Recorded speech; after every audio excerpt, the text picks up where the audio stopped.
Hey, good afternoon, guys. It's Ian. I want to go over a couple things today. Mainly, what I want to show you guys is a adjustment I made on a trade on FXI, which is a Chinese ETF.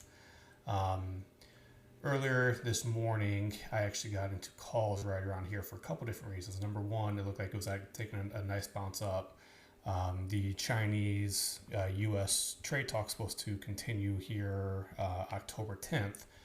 So I did figure this was going to be something that was going to run up into that meeting. And I'll pull this up here. What I ended up taking was the October 11th 41 calls. And you can see here all the open interest. There's 31,000 shares that were traded today. So that was a big thing. I ended up getting in about 20 cents per contract. So we got into those earlier today, right in this area, and obviously, as you all know, the market did crash when the U.S. said that they were going to actually push back some of the Chinese trade talks. I'm sorry, Chinese investments in the market. So we had this big drawdown right here, and obviously it continued the continued drawdown throughout the day. So I was looking through trying to figure out what I could do. At this point, I only had 10 contracts. But what I ended up doing was setting an iron condor. And you can see down here where I bought the 37 puts, I sold 10 of the 38 puts, and I sold 10 more of the 39 calls, and then I also bought 10 more of the 41 calls.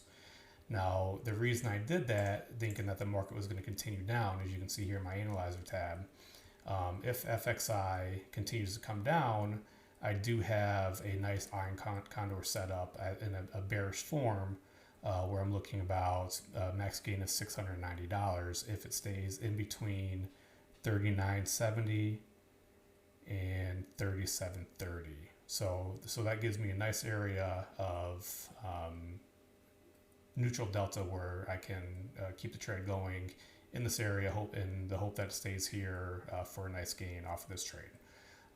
Max loss on this to the downside is $310. And then on the front side, what I did was I actually created a back ratio spread. So back ratio spread is when you are selling, as an example, one contract short, and then you're buying two contracts long. So, but the short contract has to be worth more than those two long contracts, so you're actually taking in a credit.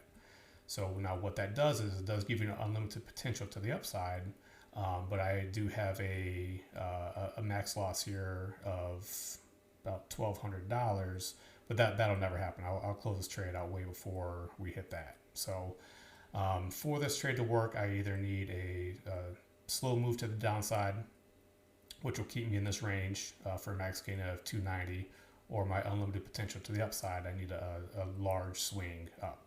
So, which all that open interest is showing that, so I feel pretty good about this trade. I will update you guys on this, but I wanted to kind of give you an idea of how this works and why I put on that adjustment. So if you guys do have any questions, feel free to reach out to me anytime. Thanks.